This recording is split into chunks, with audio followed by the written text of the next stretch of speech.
Hi, it's time for Focus on Grammar, unit number 14 in Focus on Grammar 4. This is about adjective clauses with the object. Last time we did adjective clauses with the subject. So here's our pattern: subject, verb, object, one of these here, that, who or whom, where, when, whose, noun, which, and subject and verb again. So let's take a look at some examples. I marked the tests that the students wrote. Okay, so I, subject, marked a verb. What did I mark? The tests, so that's the object. And now another subject and verb. Now this comes from two separate sentences. I marked the tests. The students wrote them. Now notice, when I put this into one sentence with an adjective clause, I don't put this pronoun. I don't say, I marked the tests that the students wrote them. Okay, so we leave out that pronoun in the adjective clause. Here's another.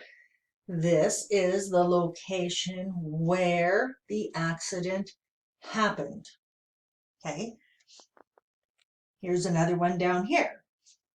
The food that I bought is in the fridge. Now that comes from the two sentences.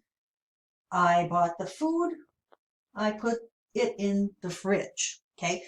Again, notice I don't use the pronoun it. Just the food that I bought is in the fridge. Not the food that I bought it is in the fridge. Okay, let's look at some more.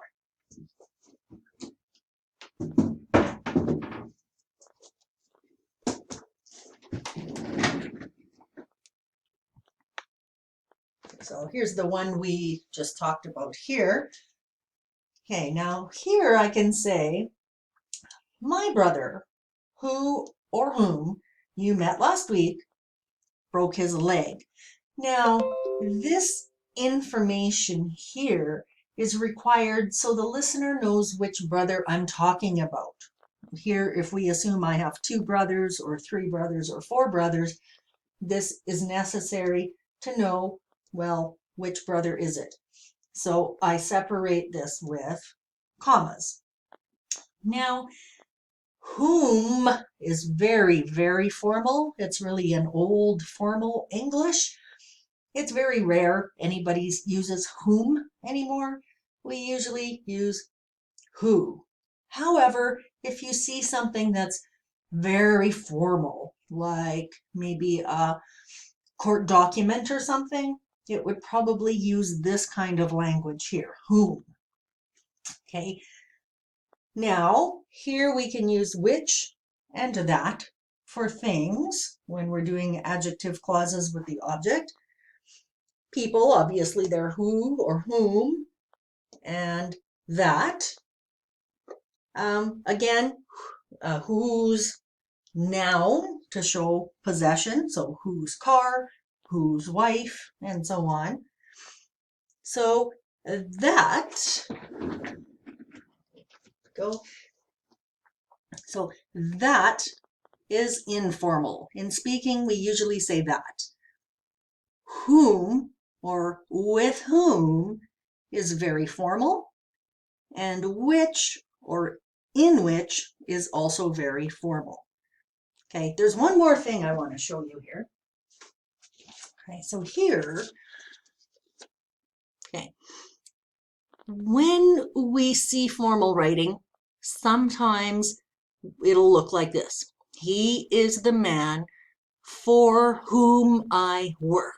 Okay, so for goes in the middle. Usually we say, he is the man who I work for, or he is the man that I work for. So usually you're going to see for in the end, but in really, really formal writing, you might see for whom. Okay. So when you do this lesson, do it all except exercise 4. So omit exercise number 4. Good luck. Talk to you next time.